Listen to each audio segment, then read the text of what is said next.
Did you miss your deadline to renew your Medicaid coverage? You can still send your completed annual review form to Healthy Connections Medicaid. You may be assigned to another health plan, but you can ask to come back to First Choice within 60 days of renewed Medicaid eligibility. It's your family. It's your choice. First Choice is the right choice. Renew and choose us. Visit selecthealthofsc.com/renew to learn more. Shop the Plato's Closet Black Friday event in North Charleston and West Ashley and let the deals begin. You know Plato's Closet always has a huge selection of trendy recycled styles at amazing prices, but Black Friday deals are different. They're better. We've been holding back some of our best inventory, and you won't want to miss our Black Friday event. Save on gently used styles from Patagonia, Lululemon, Lilly Pulitzer, and hundreds of popular brands. Plato's Closet is ready to let the Black Friday deals begin. Plato's Closet, located in West Ashley on Sam Rittenberg Boulevard and North Charleston on Rivers Avenue.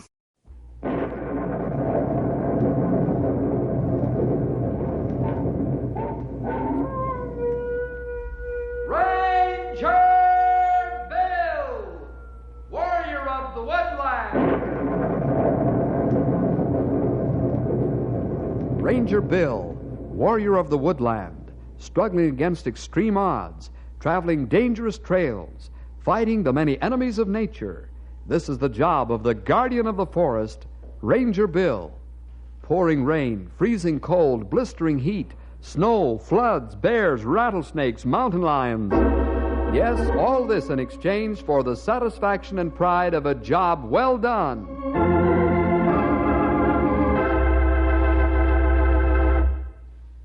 You know, a ranger has to not only be a jack of all trades, but a master as well. One of the sciences he must have some knowledge of is, of course, botany. And he must also know something of soil chemistry. Poor soils make poor trees, and a good ranger should be able to distinguish the symptoms as they make themselves apparent. Right now, Bill, Henry, Gray Wolf, and Stumpy are out in the forest taking soil samples, which they'll deliver to the lab at the State University for analysis. Stumpy's a little unhappy as he drives a pick into the frozen ground. Here's the story, The Old Diehard.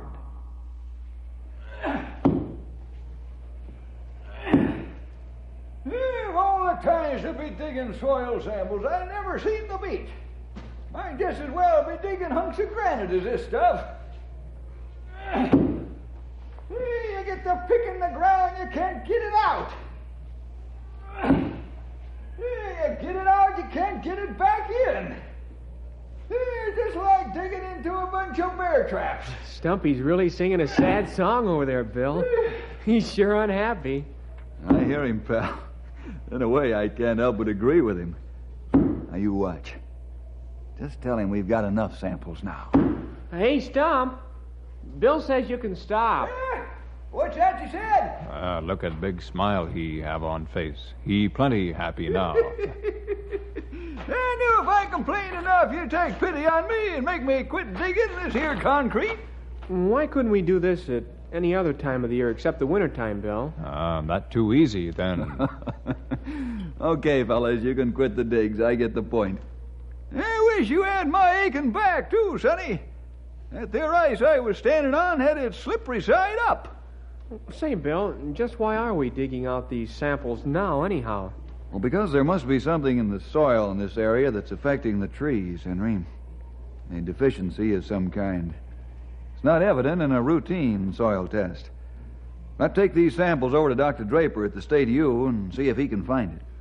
Yeah, now that you mention it, some of the trees do look off color. That's right, Henry. And it's not from winter either. I'll say it ain't. These here trees should be green as grass all year round. Okay, let's bundle up the samples and take them over to the lab.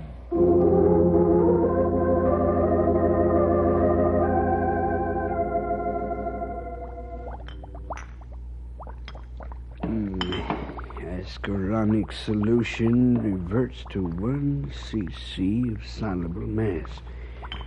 Not good enough. Looks like I'll have to try again. Oh, Doctor. Now, you don't have to call me that when we're alone, Melvin. Not when you've been calling me Gramps ever since you were knee-high to a Bunsen burner. It's sure hard for me to get used to calling you Doctor. It sounds kind of cold. Well, it's for dignity's sake, Melvin. I wasn't very dignified when we had pillow fights not too many years ago, was I?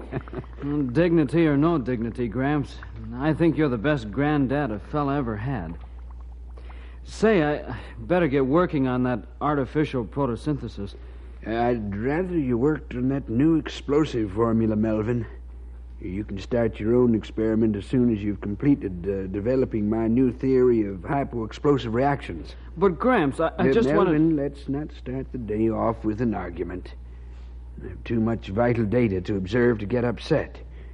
Besides, well, we shouldn't be quarreling, should we? Okay, Gramps, you win. I'll get started as soon as I change into my lab clothes.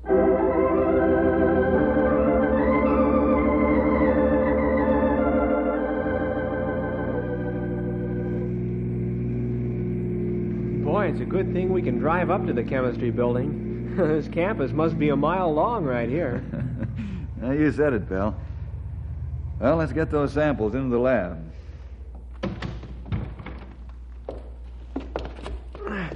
I've got one box. Well, I guess I'll have to carry the other one, since you seem so reluctant to carry both of them. Well, I like that. Let's go, pal.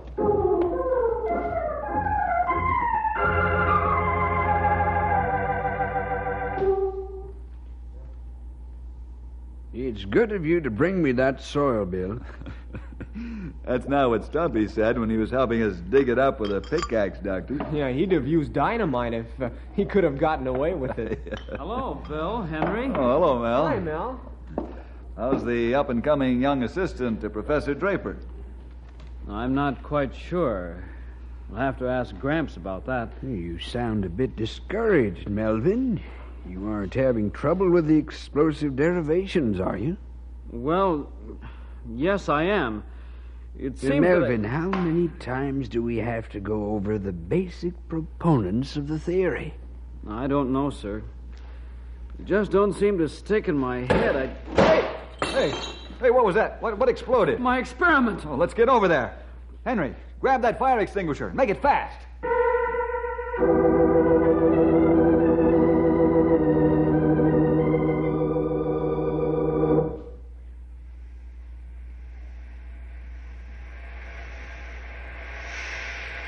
Give the wall a little more fire killer, pal. Okay, Bill. Oh, boy, what a mess. It certainly is.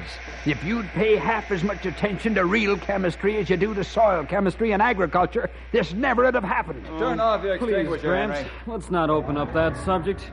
I feel bad enough. Raj, who turned in a fire alarm? Oh, I suppose someone who heard the explosion and saw the smoke. I'll let him off and tell him everything's under control.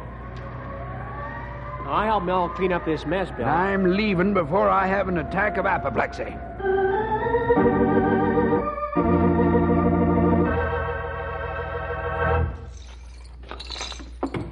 Boy, I really did it this time. Do it up, Brown Draper, they call me. Oh, quit it, Mel. Anybody can make a mistake. Sure, Henry's right, Mel. By the way, how did the explosion occur? This new explosive I'm working on for Gramps is made from a liquid.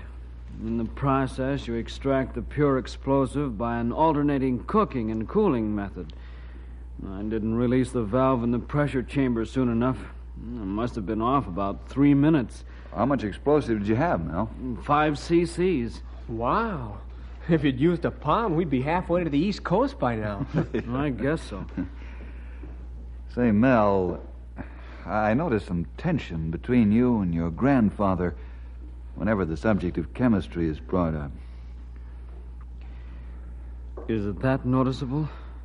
Well... I'm sorry it's so obvious. It is getting to be a real problem. What is, Mel? Do you want to hear about it? Well, don't tell me unless you want to. It's really none of my business. It's a growing barrier between Gramps and me. Maybe you can help, Bill. Bill's helped a lot of people, Mel. I know. To make the story short, my grandfather and I have a deep affection for one another. After all, he's been father and mother to me since I was knee-high to a toadstool, and... Well, then, why the big problem, Mel? It's this. Gramps has his heart set on my becoming a great research chemist.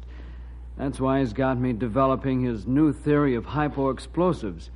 He feels this'll teach me research techniques. And, you don't want to follow your grandfather's footsteps, huh, Mel? No, I don't. Didn't you major in chemistry? Yes, but I minored in agriculture. I've been in 4-H ever since I was a kid. I'm crazy about it. I see. Very few people do know it, because Gramps frowned on my agricultural activities. Well, what has this to do with chemistry and your grandfather, Mel? The point is, Bill, I want to be an agricultural chemist, specializing in the feeding of livestock. Well, that's a very worthy ambition. I wish my grandfather thought so.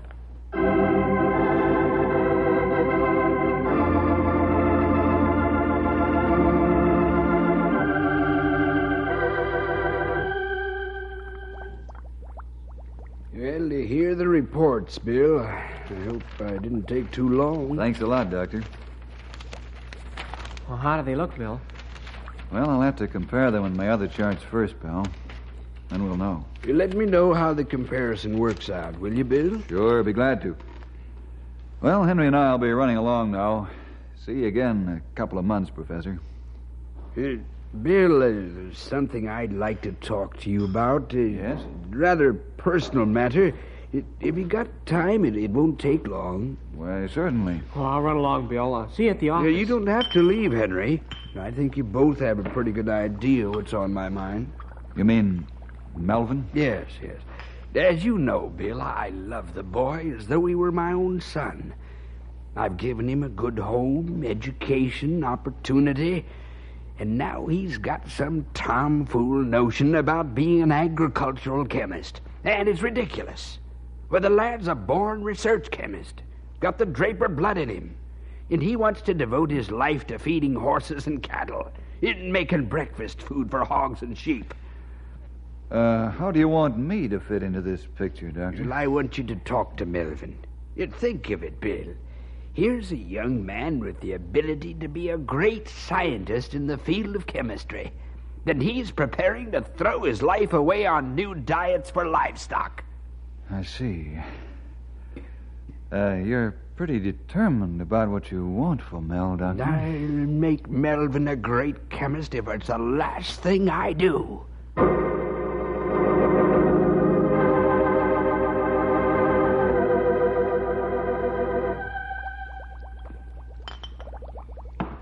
One hour, 5 minutes, 30 cc's. Oh, Gramps. Melvin, I've just talked with Peter. He says you're going out to the ranch over the weekend. That's right. I've got to work on my feeding experiments. And what about this experiment? When are you going to complete it? The weekend would help shorten the time considerably. I know, Gramps, but I've got to weigh the cattle I've been feeding and record the data. It's got to be done this weekend or I'll throw the cycle off. You'll throw the cycle off. Now, what do you think you're doing to my experiment? Oh, please, Grandfather, let's not argue. I'm sorry I can't stay. You're sorry? One of these days, I'm going to give up trying to make a scientist out of you. And I wish you would. I'm tired of it.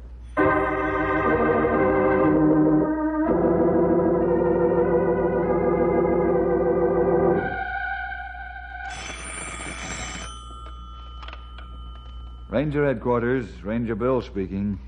Hello, Bill. Say, I'm out at my Uncle Pete's ranch. Could you possibly come out? I want to talk to you. Oh, sure, Mel. I've been wanting to watch you work. I'll be out in about an hour. Thanks, Bill. Thanks a lot.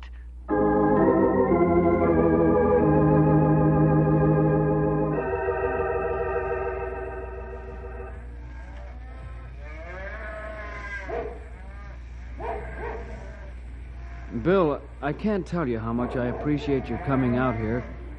I have so much work to do on my feeding experiment that take me all of Saturday to catch up. I'm glad to come out, Mel. What is this feeding experiment you're talking about? Well, I've worked up a new feed formula for beef cattle. To make them grow faster and finish off and fill out much better than any feed on the market today. That is, I hope it will. What do you mean? Well, you see, all I have is the theory. Now I'm recording the actual growth data. You'll notice that I marked one feeding pen A and the other B. Yes, I noticed that the first thing. I guess I made the letters big enough. Well, pen A has the cattle who are eating my new formula seed. And pen B cattle are being fed standard roughage and grain, plus a standard supplement feed. So now you're recording the growth made by each group of cattle to see if those eating your special feed make the gains that you say they will. Right. Now I'm getting the facts to prove or disprove my theory. If the facts prove I'm right, then I'll be able to give the agricultural world a better feed at less cost. Which in turn will give the rancher and farmer a higher profit. Yeah. This feed can be adapted for other livestock and poultry as well. Bill, I've something to show you. Yeah? Something that, to me, is very important. Will you read this? Sure. Oh, Mel, this is an offer for a fellowship at the Agricultural College of the State University. Oh, that's wonderful. Congratulations. Thanks, Bill.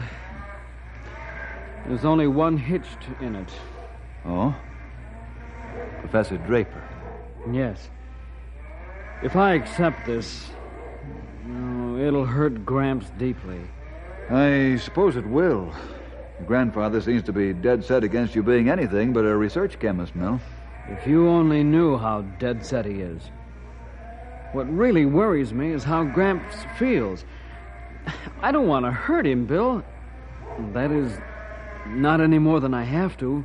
What do you mean by that? Well, I feel that I should accept this fellowship. It's what I've dreamed about. Agricultural chemistry is what I've always loved. I'm not a research chemist, Bill, but I don't want to break Gramps' heart because of my own ambitions. Mel, don't let this throw you. I think the bond of affection that you two have for each other will straighten the thing out eventually. You think so? Even though Gramps is what you might say, well, stubborn? I think so. In fact, I'm sure it will with the Lord's help. I never thought of asking the Lord for help. I'm ashamed of myself. Well, the Lord can and will do great things if we ask Him, Mel. What do you want me to do? How can I help? You just keep on doing a good job at the lab. Don't give up your feeding experiment either. I'll see what I can do to convince your grandfather. I hope you can. Let's pray before I leave, shall we, Mel? All right. I'm sure the Lord has a plan of His own to work this out.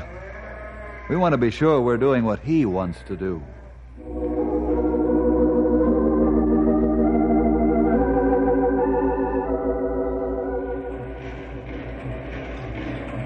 Well, now you have the whole story, Ben.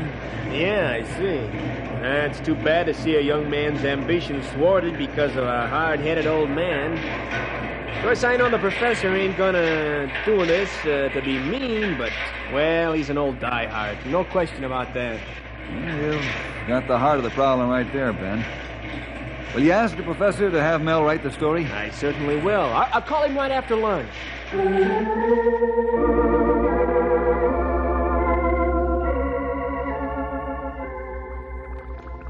Melvin, just think of it. The newspaper wants you to write an article on hypo-explosives. But, Gramps, you should write the article. It's your theory. Nonsense.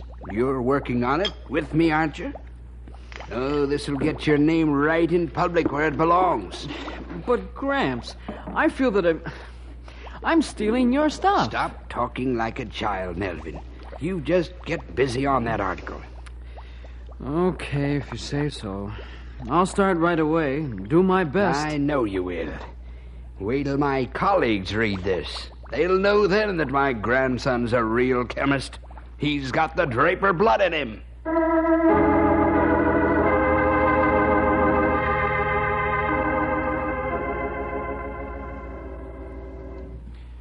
Dr. Petch, what do you think of young Draper's article on his grandfather's hypo-explosive theory? Well, to be perfectly candid, Doctor, I think it's poorly prepared. He's certainly not a chip off the old block, I'd say. And your opinion, Professor Conlon? Quite of the same mind, Dr. Matthews. I feel that Draper is wasting his time with his grandson. Well, who's going to tell the old man? I hope we don't have to tell him. He'll ask our opinion. Yes. And I, for one, don't want to hurt Thaddeus. Point is, somebody have to tell him the truth sooner or later.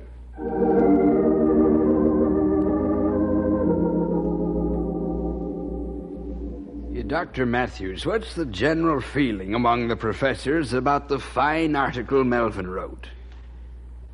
Well, Thaddeus, it's certainly all right. What I mean is... Come, Herbert, you can speak frankly. I'm sure you all agree that the article was well stated.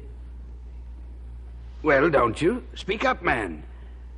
Thaddeus, it hurts me to tell you, but since you insist, What are you talking about? What hurts you? Come. Well, it's the consensus of opinion that Melvin has very little to recommend him in the field of research chemistry. Very little to recommend? Whose consensus of opinion is that? Who are you talking about? Your colleagues at the university? And how about you? I must say I'm in agreement with that opinion. Of all the blithering idiots, the lot of them. Why, I've taught every one of you from knee pants. This is an assassination. They're ruining Mel's career. Oh, your blustering won't help, Thaddeus. It won't change the consensus of opinion one iota. What? Melvin just doesn't have what it takes.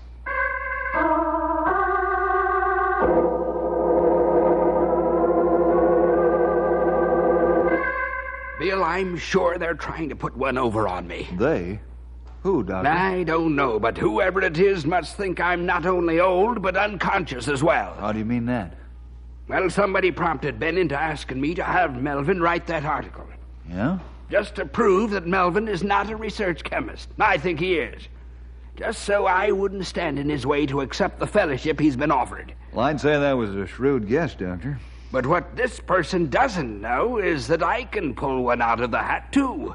What do you mean? Well, I've asked Melvin to bring me a sample of this cow feed that he's working on. And I'm taking it to Alden Temple. He'll tell me whether or not Melvin's a chemist or a cattle dietitian.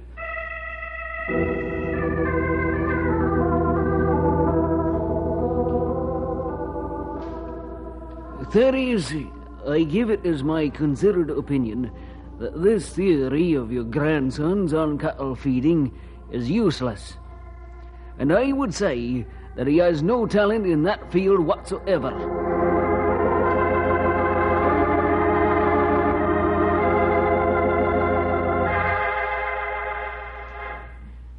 Bill, it's no use.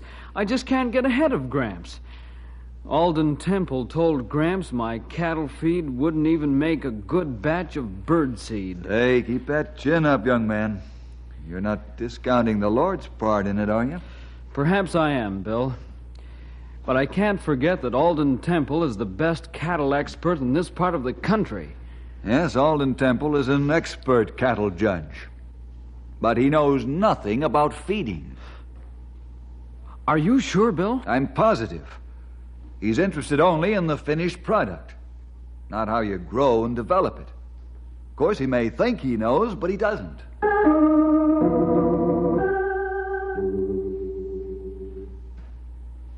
So right there, Bill, Alden Temple proved that my colleagues were wrong. Melvin's not a cattle feeder, Bill. He's a chemist, same as his father and his grandfather. Personally, I wonder about that, Doctor. Well, there's nothing to wonder about, Bill. It's simple as ABC. Certainly the article he wrote wasn't perfect, but the theory and the data are by no means fully developed or tested in the laboratory. Professor Draper, suppose someone could prove that Alden Temple's wrong. That he's wrong about Mel. That's impossible, Bill. The man's an expert. Yes, he's an expert, all right, but not in cattle feeding. Eh? What do you mean? He's an expert in judging cattle. There's no one better. But he knows very little about the formulation of feeding and the preparation of diet to put the prime finish on cattle. Well, are you sure, Bill? I'm as sure as I know my own name. Well, I can't believe it. The man must know something about the feeding of cattle. Yes, he does know something, but not enough to give scientific opinion. Now you take a group of scientists who specialize in dairy feeding. Who are you thinking of? Well, there's Horace Pendleton and several others from the University Agricultural... Horace Pendleton? Well, that old seashell is too crabby to give an opinion. Why do you mention him? For only one reason, Doctor. Because he's a genius in food chemistry, both for humans and livestock.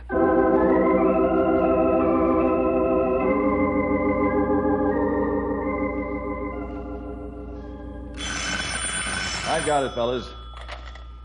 Ranger Headquarters, Bill Jefferson speaking. Bill, this is Horace Pendleton. Oh, yes, Doctor. How are you? Just fine, thank you. Bill, my understudies and I have completed our work on Melvin samples. Hey, that's good news. What's the verdict? Well, I'd rather hold that now until I can talk face-to-face with that old grizzly bear, Thaddeus Draper. We want his grandson there, too.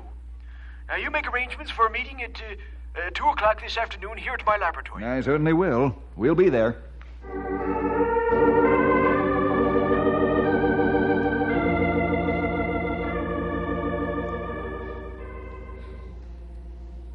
Melvin, is this dietetic preparation all your own work? Why, yes, Dr. Pendleton, it is. You received no help from anyone? No, sir. I dreamed it all up myself. I didn't tell a soul what I was doing. Sounds to me like you disapprove of this preparation, as you call it, Horace. Is that right? On the contrary, Thaddeus. What? I personally think it's a fine piece of work. You must be joking. You should know me well enough by this time to know that I do not joke about matters of science. Bill, did you hear that? Yeah, Mel, I did. Horace, I'm telling you, the lad's a research chemist, not a cattle feeder. Now, you listen to me, Thaddeus. And remember, I'm your senior. This feeding formula your grandson developed shows genius. Your grandson would be wasting his time as a research chemist. Do you know what you're saying? I've given Melvin the benefit of all of my knowledge. I want to make him the greatest research chemist in the field. And you sit there and attempt to tear down years of careful tutelage. That's why his father... That's where you're wrong. You're on the way to ruining your grandson's future. I'm doing what? I said you're ruining his life by trying to force him to do what you want him to. Rubbish! He's a draper, isn't he? Yes, he's a draper. And it's a name to be proud of. But you can't pour his life into a test tube and drop a reagent in with it to make it do what you want it to do. Your grandson is not a laboratory experiment. He's a man. Melvin, is that what you think I'm doing with your life? Pouring it into a test tube? Tell me. Don't put him on the spot, Thaddeus. He thinks a great deal of you. But his life and ambitions aren't scientific data to do with as you please. That's all I'm going to say on the subject. Bill, shall we go? Science has no business interfering at this point.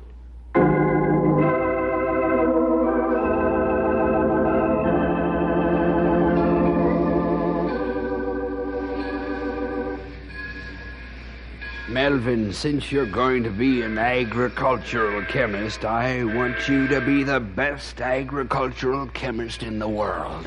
I'll try, Gramps. That's a promise. I'll make full use of my fellowship and try to be an associate professor just as soon as I can. Now, I want you to be proud of me. Dad, too, if he was living. Will you forgive your old grandpa for being such an old Don't diehard? say it, Gramps. Let's forget all about it. Yeah, you're just like your dad, Mel. And every day I'll thank the good Lord for a grandson like you. Say, look at Bill Jefferson over there. He looks like the cat that swallowed the canary. Well, Bill kind of helped. What I mean is... Sure, I know all about it. You do? You aren't angry at Bill, Gramps? Angry? I should say not, son. I'm grateful. A young diehard is bad enough, but an old one is 10 times worse.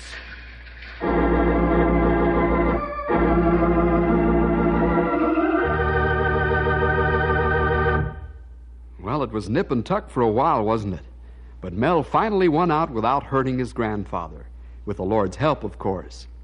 Well, we'll see you next week for more adventure with Ranger Bill!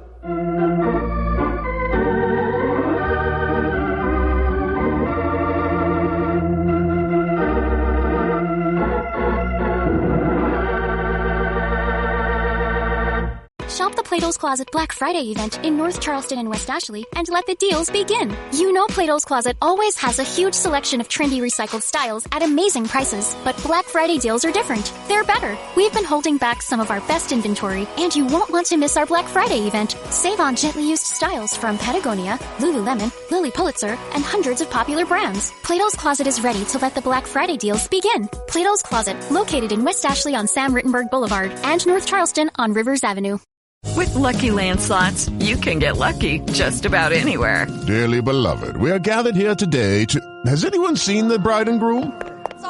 Sorry, we're here. We were getting lucky in the limo and we lost track of time. No, Lucky Land Casino, with cash prizes that add up quicker than a guest registry. In that case, I pronounce you lucky. Play for free at LuckyLandSlots.com. Daily bonuses are waiting. No purchase necessary. Void where prohibited by law. 18+. Terms and conditions apply. See website for details.